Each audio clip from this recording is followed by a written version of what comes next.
시대를 특징해서 압축해서 하는 한 두 단어의 말을 빌리면 요즘을 욜로 시대다 하는 말을 많이 한다. 여러분 많이 들으셨습니다. 욜로는 You only live once. 당신은 오직 한 번밖에 못 삽니다. 당신은 오직 한 번 사는 인생을 살고 있습니다. 라고 하는 그런 의미입니다. 또 한 단어는 휘게 라이프라고 하는 웰빙을 뜻하는 단어입니다.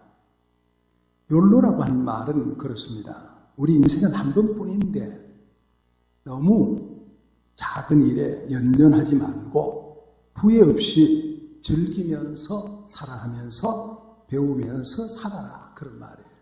한 번 사는데 딴 데 너무 열중하고 그저 필요 이상으로 너무 신경 쓰고 그러지 말고 내 한 번뿐인 인생을 그런 데 막 너무 연연하지 말고 잘 즐기면서 살아야 된다. 그런 말이에요. 이 휘게 라이프라는 말은 덴마크 말로 웰빙을 말하는데 이것도 마찬가지입니다. 안락하다, 편안하다라는 말인데 우리 인생이 좀 편안하게 살고 좀 안정되게 살고 살아야지 너무 막 쌓으려고 가지려고 몸부림치고 그러지 말아라 라는 의미예요. 현대 생활의 특징을 보면은 그렇잖아요. 사람들은 할 수 있으면 많이 배우고 많이 가지고 많이 쌓고 그래서 우리는 늘 성장, 성공, 발전 이런 걸 생각하며 살았단 말이에요. 그래서 그런데 처지면 사람이 처지는 것 같고 그래 남보다 더 앞서 있으면 더 많이 막 대단한 것 같고 그런 사람들을 높여보고 그 사람들이 큰 소리치고 이런 식으로 우리 살아가고 있는 거예요. 근데 실제로는 말이죠. 이런 욕구를 다 채우고 다 가져도 그 안에 참 기쁨이 없고 감사가 없고 편안함이 없으면 우리 인생이 의미가 없다 그런 말이에요. 여러분 사람들의 욕구는 끝이 없잖아요. 그죠? 요즘은 말이죠. 인터넷이 모든 걸 다 대행해주는 그런 시대에 살아가고 있습니다. 어린 아이들의 숙제까지도 인터넷이 다 해준대요. 인간의 욕구는 끝이 없어요. 끝이 없어요. 어떤 한 노총각이 중매 결혼 사이트에 접속해서 이제 대상자를 찾았대요. 나오는 이제 질문들이 당신이 원하는 배우자의 조건을 입력하세요. 그렇게 나와 있어서 자기가 입력을 했답니다. 배우자 첫째 조건, 사람 키가 커야 합니다. 둘째, 몸매가 이왕이면 날씬해야 합니다. 셋째 조건, 수처여야 합니다. 넷째 조건, 얼굴은 반드시 미려야 합니다. 다섯 번째, 가문도 좋고 학벌은 물론 좋아야 됩니다. 여섯 번째, 돈도 많아야 합니다. 그렇게 입력을 다 했대요. 그랬더니 컴퓨터가 입력하기를 설문을 띄워놓고 해당 난에 솔직히 응답하십시오. 그러면서 첫째, 당신은 키가 큽니까? 묻더래요. 두 번째, 당신은 체격이 우람합니까? 묻더래요. 세 번째, 당신은 정말로 솔직하게 수총각입니까? 묻더래요. 그러면서 또 하는 말이 당신의 가문은 훌륭합니까? 학벌은 좋습니까? 돈도 많습니까? 묻더래요. 이렇게 솔직하게 답을 하라니까 이 사람이 망설이다가 보니까 전부 아니요라고 답을 하게 되더래요. 결과는 어떻게 나왔겠어요? 여러분, 내가 갖추고 있지 않는데 나는 없는데 좋은 것만 찾고 찾으면 거기 좋은 것이 올 수가 없는 것이 세상입니다. 그죠? 내가 갖춘 데 따라서 오게 되는 거예요. 나는 아무것도 없는데 그저 내가 이렇게 좋은 것만 바란다고 되는 게 아니라는 말이에요. 생활도 그렇고 신앙도 마찬가지입니다. 신앙도 내가 거기에 맞게 노력을 하고 훈련을 하고 쌓아가고 만들어갈 때에 그 결과로 하나님이 주시는 것이지 나는 아무것도 하지 않고 하나님 좀 주시옵소서 이것만은 안 되는 거예요. 고등학교 시험을 앞에 놓고 대학 시험을 앞에 놓은 사람들이 열심히 자기 실력을 쌓아야 되는데 그저 기도만 하나님 주시옵소서 그런다고 되냐 그런 말이에요. 여러분 건강하기를 원하는 사람이 건강을 위해서 음식도 조절을 하고 운동도 하고 또 생각도 하고 잠도 적당히 그래야 되는데 내 생활은 아무렇게 하면서 건강을 원한다. 그게 불가능한 일이잖아요. 성경이 보면은 이에 잘 맞춰서 나오는 사람이 있습니다. 그게 누구냐? 이삭이라는 사람입니다. 이삭.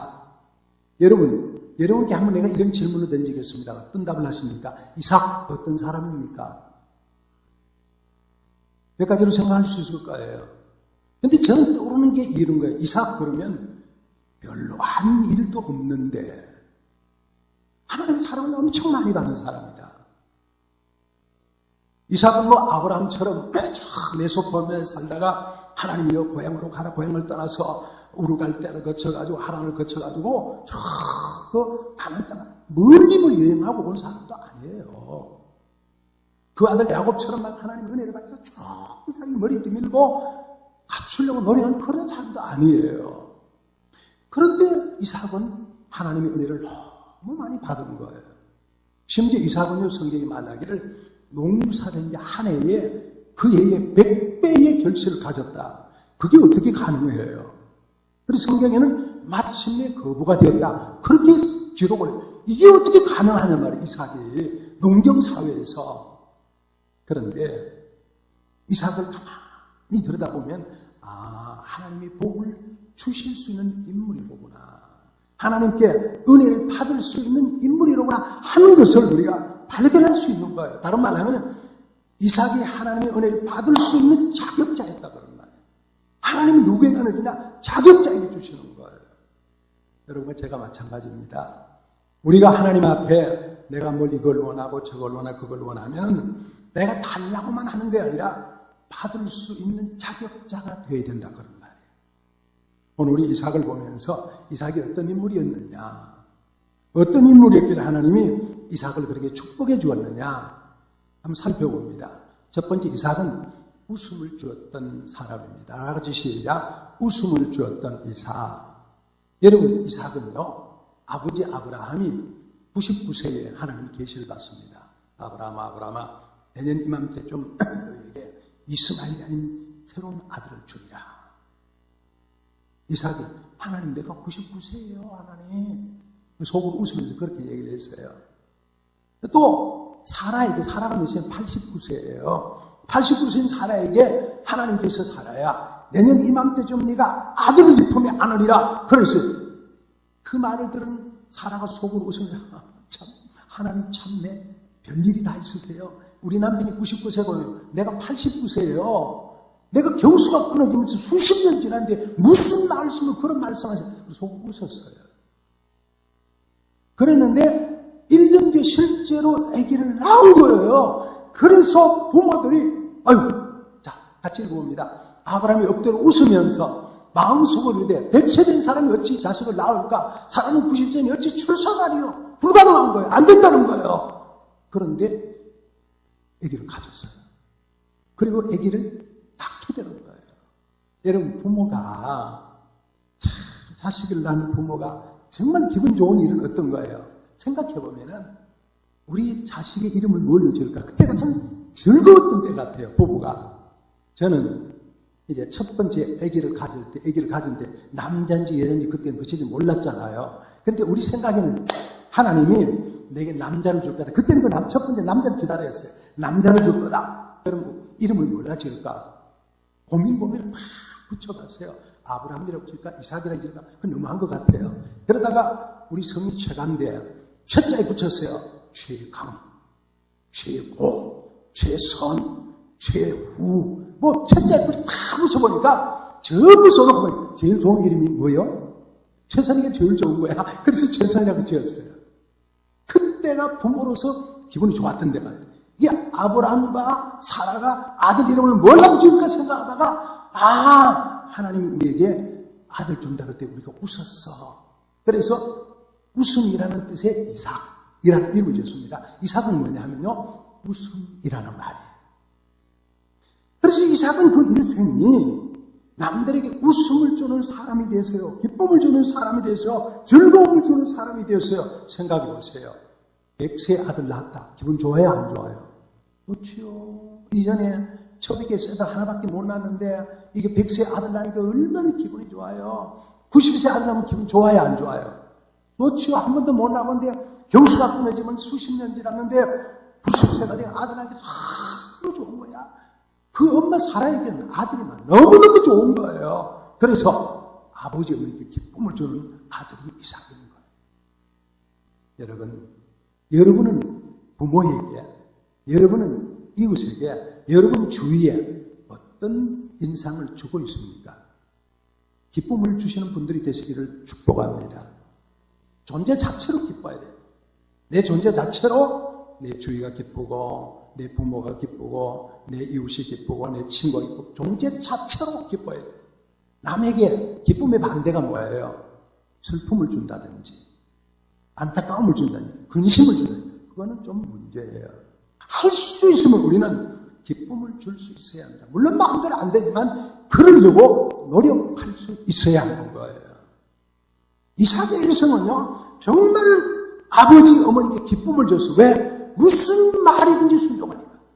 언제든지 아멘 하니까 기쁨인 거예요. 즐거운 거예요. 흐뭇한 거예요. 아버지가 아들을 키워보니까 이렇게 잘 따를 수가 없어. 이렇게 순종할 수 없어. 이렇게 멋지게 잘할 수 없어. 기쁨이 넘치는 거예요. 하나님도 그러니까 아브라함, 이삭이 너무너무 좋은 거예요. 하나님 마음에 꼭 들었어요. 인생 자체가 남에게 기쁨을 줄 수 있다는 거 너무 아름다운 겁니다. 이와 반대로 대개 보면 한 집안에 하나 둘 정도는 아주 골치 아픈 사람들이 있죠. 그죠? 부모 속썩이고 애먹이는 뭐 꼭 나빠서 그런 게 아니고 뭐 몸이 약하든지 뭐 죄송해요 결론이 느끼다든지 뭐 애기를 뭐 하여튼 이런 근심거리들이 있기 마련인 거예요. 그런데 가능하면은 기쁨을 주고 즐거움을 주고 남에게 정말 뭐 어떤 거예요? 할 수만 있으면 좋은 것을 줄 수 있는 사람이 되는 거. 그게 아름다운 거예요. 그게 바로 이삭이에요. 이삭의 인생을 유심히 살펴보면요, 가만 걱정 없이 산 사람. 이삭은 별로 걱정 없이 살았어요. 뭘 편하게만 살았던 인생이 아닌데도 걱정이 없었어요. 여러분, 이삭과 흉년 만났죠. 이삭은 자기 아내가 너무 많아서 아내를 남들에게 빼앗길 정도 그런 어려움도 있었죠. 때로는 우물을 파면 다 빼앗기기도 하죠. 그 어려움들이 수많이 다오는데도 불구하고 이삭은 분노하거나 대적하거나 싸우거나 그러지 않고 언제나 가게 지나갔어요. 그러니까 말이죠. 이삭은 천천히 지나가는데 누가 급하냐? 하나님이 급한 거예요. 이삭이 그냥 망하든지 흥하든지 하나님 다 알아서 하세요. 맡겨놓으니까 하나님이 급하게 이삭을 문제를 해결해 주시는 거예요. 왜? 하나님이 기뻐하는 인물이 되었으니까 그런 거예요. 여러분, 이게 뭐지는 겁니다. 그가 아브라함에게 배웠는지, 그가 하나님 말씀했는지, 그가 어디서 배웠는지 모르지만 하여튼 하나님 다 맡기는 삶이에요. 하나님 알아서 책임지게 해주세요. 그러더니 하나님 다 하는 거예요. 여러분, 이삭의 일생을 들여다보면은요, 바쁜 것이 없는 사람이다. 속이 타는 것이 없고 걱정되는 것이 없고 하나님께 맡겨버립니다. 여러분, 우리는 때로 말이죠, 무슨 문제라고 막 바등바등 거려 속상해하고 막 애쓰게하고 막 내가 안 된다고 막 신경질내고 짜증내고 겪고 그러잖아요. 이삭은 다 맡겨놔요. 심지어는 어디까지? 먼지에 나무 위에 올라가서 나 죽여주세요. 그래 가만히 있는 거예요. 누가 급한 거예요? 이삭이 하나님이 급한 거예요. 그래서 여러분 알다시피 이삭은 가만히 있는데 하나님이 아브라함아 그러시잖아요. 왜? 하나님이 더 이삭을 관심하시기 때문에 그런 거예요. 무엇 때문에? 하나님의 마음을 기쁘게 했던 사랑 때문에. 사랑하는 성도 여러분, 우리 할 수만 있으면 이웃에게 기쁨이 되시기를 축복합니다. 내 부모에게 기쁨이 되고, 내 남편에게 기쁨이 되고, 내 아내에게 기쁨이 되고, 내 자식에게 기쁨이 되고, 우리 이웃의 기쁨이 되고, 교회 기쁨이 되고, 하나님께 기쁨의 대상이 될 수 있는 성도들 되시기를 예수님의 이름으로 축복합니다. 이삭, 그런 기쁨이라는 사람이었어요. 그래서 하나님 그를 축복해 주시는 거예요. 두 번째 이삭은 어떤 사람이냐? 순종하는 사람입니다. 자, 우리가 2절 시작. 여호와께서 이르시되 내 아들 내 사랑하는 독자 이삭을 데리고 모리아 땅으로 가서 내가 네게 일러주는 한 산 거기서 그를 번제로 드려라. 누가 말해요? 하나님이 아브라함에게 말씀하시거든요. 왜 아브라함에게 이 말씀을 하시자 아브라함은 아무 얘기를 안 씁니다. 성경 기록이 없어요. 이삭이 설명했다는 말이 없어요. 단지 이 말씀 그 다음에 하나님께서 아브라함의 말을 들었던, 하나님의 말씀을 들은 아브라함이 3절에 아침에 일찍 일어나 나귀 안장을 주고 두 종과 아들을 데리고 번제술 나무를 가지고 하나님 자기에게 지시하셔서 일준 산을 향해서 가는 거예요. 우리가 모르는데 아마 하루 전에 받았으니까 아브라함이 이삭의 아들에게 아들아 이리 와봐라, 내가 하나님의 받은 음성이다, 우리가 이리 가자, 그랬을 수도 있겠고요. 아니면 아들 이삭이 일찍 자니까 아버지 아브라함이 아침 일찍 나서 아들을 깨워서 가자, 오늘은 아버지가 제사 드리러 가야 되느니라. 그러니까 그냥 아무 말도 안 듣지 않고 쫄랑쫄랑 따라갔을지도 몰라요. 성경 기록이 없으니까. 근데 어쨌든 간에 우리가 한 가지 알 수 있는 것은 이삭은 아버지의 말씀에 절대로 순종하는 사람이었어요. 그리고 그 말씀대로 그대로 쫄랑쫄랑 따라갑니다. 가는 살이 모리아 산입니다. 가는 목적이 제사 드리러 가는 겁니다. 그런데 이유를 묻지 않아요. 왜 가는지 묻지 않아요. 아버지가 저렇게 따라가는 거예요. 여러분, 우리가 불순종하는 이유는 뭐예요? 손해될까 싶어서. 그죠? 내가 이거 하면 뭐 손해될까? 그럼 우리 불순종합니다. 그래서 우리 이유를 달고 묻습니다. 그런데 이삭은 아버지를 따르고 순종하는 것이 자기의 죽음이라는 것도 그냥 받아들이는 거예요. 여러분, 여기도 우리가 다 자식이 있고 우리도 자식이 있고 부모이 그럽니다만 우리 자녀들에게 뭘 그런다고 자녀들이 무조건 예 하던가요? 잘 안 되죠. 묻지요. 물어서도 잘 안 하잖아요. 그게 그렇잖아요. 왜? 손해될까 싶어서. 내게 손해올까 싶어서 그렇습니다. 그런데 아버지와 아들 아브라함과 이삭 그들 사이는 깊은 신뢰의 관계가 형성되어 있었어요. 아버지의 말을 그대로 조금도 의심하지 않아요. 조금도 반항하지 않아요. 그대로 따라나서 무슨 불평이나 불만이나 원망이나 하나도 하지 않아요. 그리고 아멘 하는 거예요. 아버지의 한마디 말이 곧 행동이었습니다. 아버지 한마디 말씀이 곧 삶이었습니다. 그래서 이삭 하면 어떤 생각이 들어요? 순종하는 사람, 아멘하는 사람, 평화의 사람. 그저 그는 평화롭기만 했습니다. 실제로 그는 이 모든 사람과 평화를 가지고 살았습니다. 그 평화가 자기도 살고 주위도 다 살게 만들었던 것입니다. 그 이삭의 평화가 아름다운 삶의 역사를 만들었습니다. 그래서 하나님이 그에게 주신 말씀이 뭐예요? 여러분, 바로 이 말씀입니다. 물론 이 말씀 앞에는 모리아 산에서 이삭이 순종했던 것이 있었습니다. 그 뒤에 하나님 주신 말씀 시작. 내 씨가 크게 번성하여 하늘의 별과 같고 바닷가의 모래와 같게 하리니 내 씨가 그 대적의 성문을 차지하리라. 또 내 씨로 말미암아 천하 만민이 복을 받으리라. 무슨 말이에요? 내 씨는 누구를 말해? 이삭을 말하는. 이삭이 번성하게 될 거다. 하늘의 별처럼 많아질 거다. 바닷가의 모래처럼 많아질 거다. 이삭이 대적의 성문을 다 차지하게 될 것이다. 모든 사람들이 이삭으로 말미암아 복을 받게 될 것이다. 왜요? 순종했다니까. 왜요? 하나님이 인정하셨으니까. 그렇습니다. 하나님 앞에 순종하고 나니까 하나님께 이렇게 축복해 주는 거예요. 여러분, 우리가 하나님 앞에 은혜를 받아서 우리가 순종하는 길 아닙니까? 우리 자녀들이 우리가 해줄 수 있는 말이 뭐예요? 하나님 말씀에 순종하고 살아라. 아멘하고 살아라. 하나님 앞에 더 가까이 나가면 살아라. 하나님만 만복이 걸린다. 그런 것 아니에요. 그래서 하나님 앞에 아멘하는 사람, 순종하는 사람들이 하나님 만복을 허락해 주시는 거예요. 실제로요, 이삭이 가는 곳마다 우물을 팝니다. 왜? 목축을 해야 되니까. 그게 제일 중요해요. 우물을 파놓고 나면 동네 사람들에서 뺏는 거예요. 물이 잘 나오면 뺏는, 그 이삭은 죽어나갑니다. 어디든지 가면은 사람들이 찾아오면 달라고 하면 싸우질 않아요. 죽어와버려요. 실제로 이런 일들이 계속 일어나다가 26장에 보면 이렇습니다. 또 다른 우물을 팠더니 그들이 또 다툼으로 그 이름을 심란하였다. 이삭이 거기서도 다른 우물을 팠더니 그들이 더 이상 다투지 아니하였다. 싸우면 이삭은 양보해요. 싸우면 죽어요. 그게 정말 대단한 겁니다.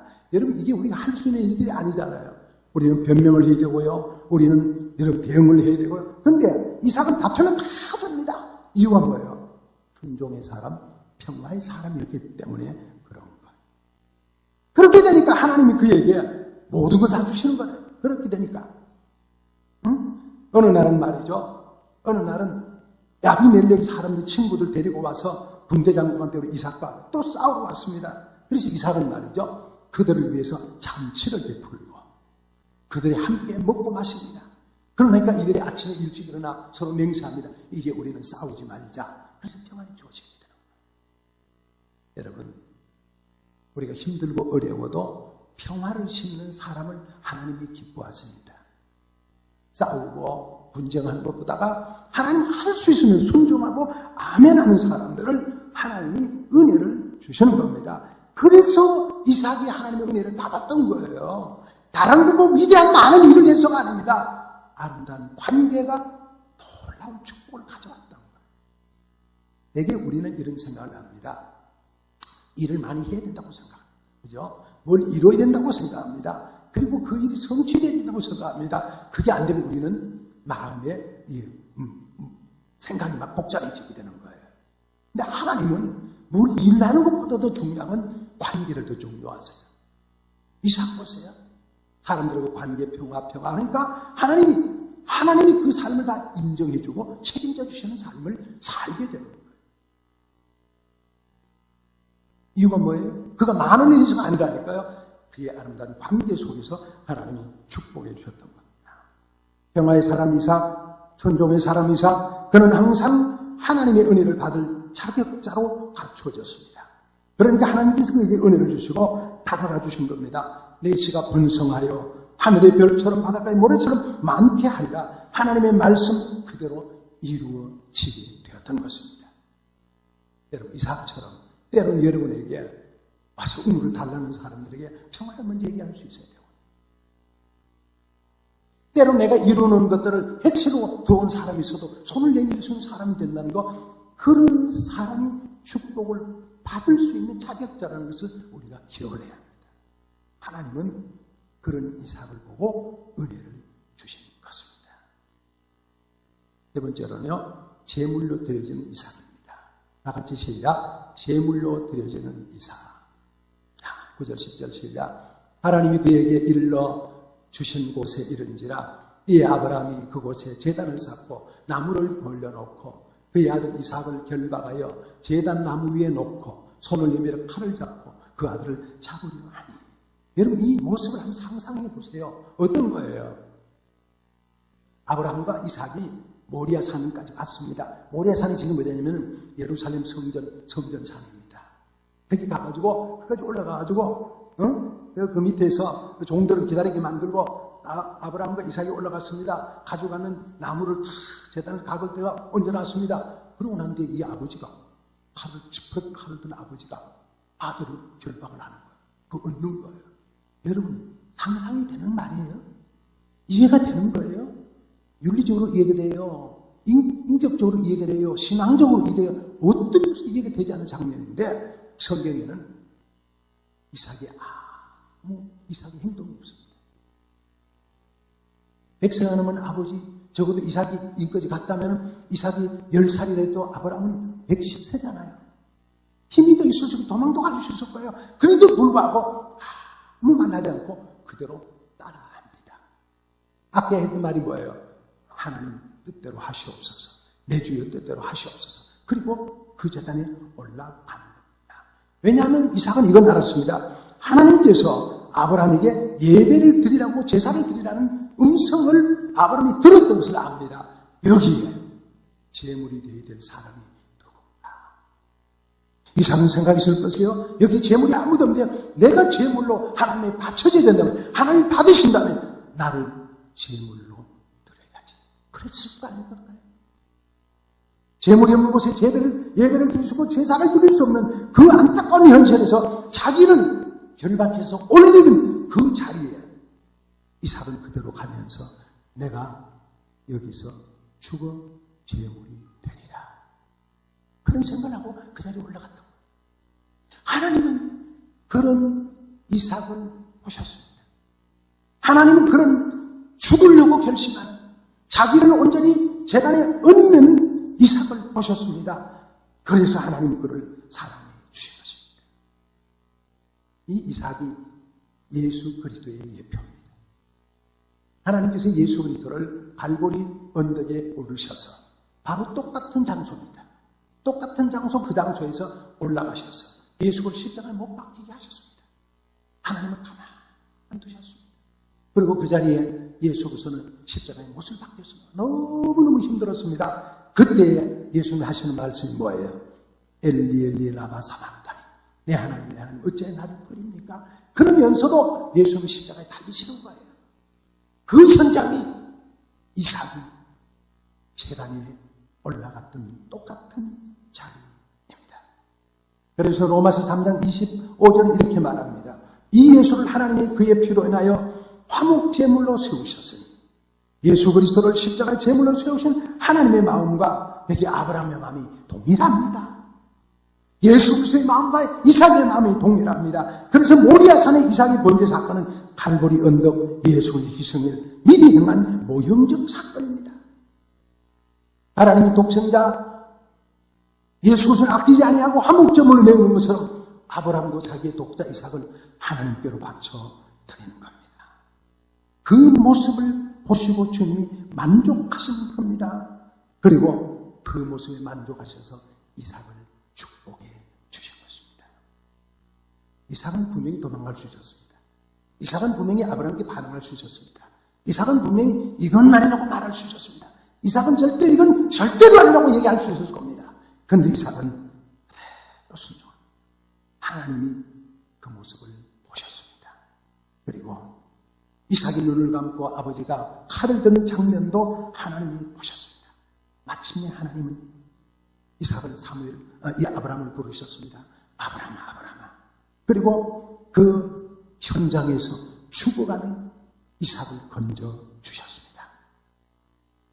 여러분, 하나님은요 이삭을 보신 거예요.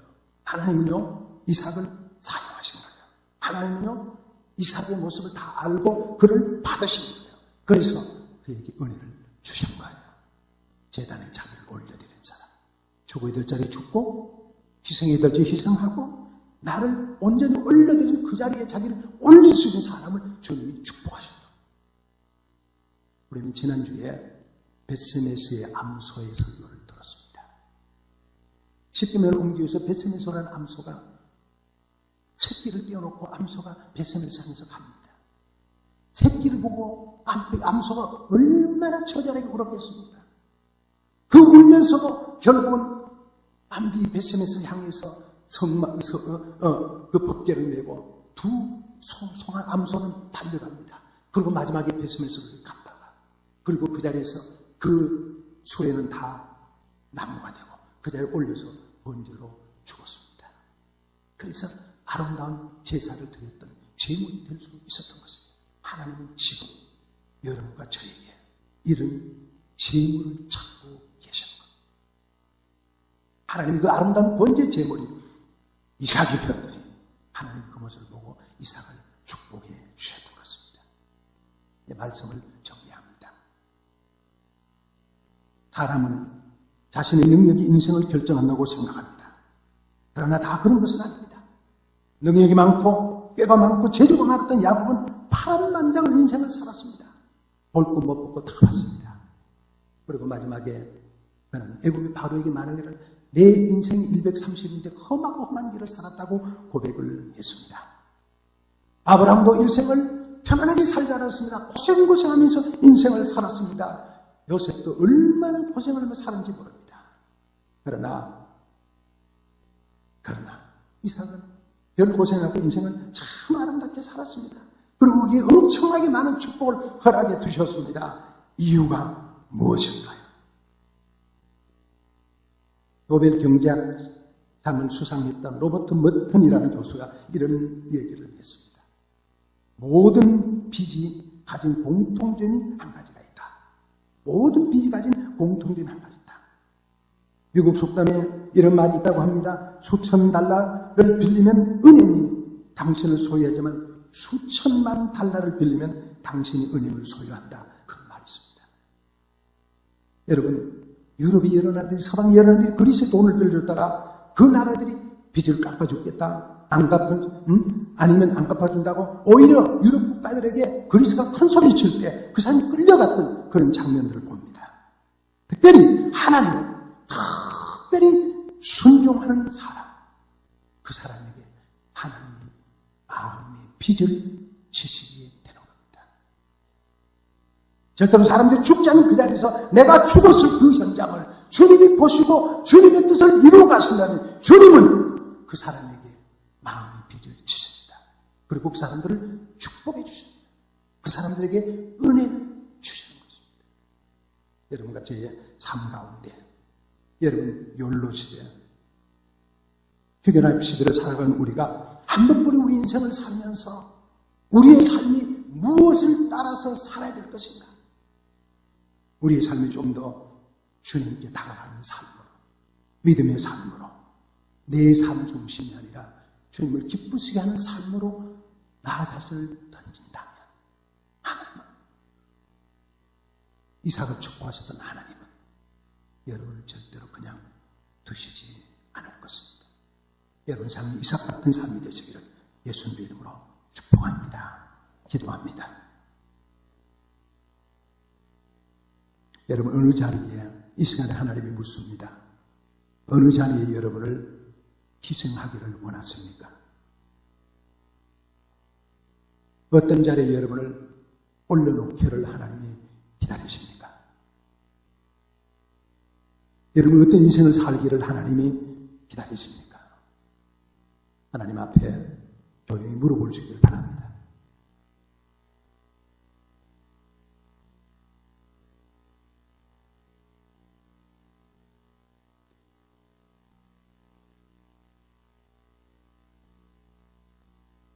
살아계신 하나님, 모리아산 정상의 장작더미 위에, 제단 위에 아버지가 묶을 때 그대로 묶여 올라갔던 이삭, 번제의 가장 중요한 제물이 되었던 이삭, 마침내 하나님 앞에 태워 올려 번제로 올라가야 될 이삭, 하나님 그 장면을 보셨고 그걸 받으셨습니다. 그리고 이삭에게 은혜를 주셨습니다. 천하 만민이 너를 통하여 복을 받으리라고. 하나님, 오늘 우리가 하나님께서 우리에게 하시는 말씀이 무엇인지 듣기를 원합니다. 하나님에게 요구하신 것이 어떤 삶인지 듣기를 원합니다. 그곳에 나를 던지고 내가 제물이 되어 하나님의 일을 성취해가는 하나님의 사람들이 되게 도와주옵소서. 믿음의 사람, 축복의 사람, 은혜의 사람 이삭. 그래서 하나님이 그를 복주셨고, 그래서 하나님이 그를 사용하셨고 그를 인도하셨습니다. 아름답게 사용되는 이삭 같은 성도들로 우리를 세워 주시옵소서. 우리 또 예수님의 이름으로 기도하옵나이다. 아멘.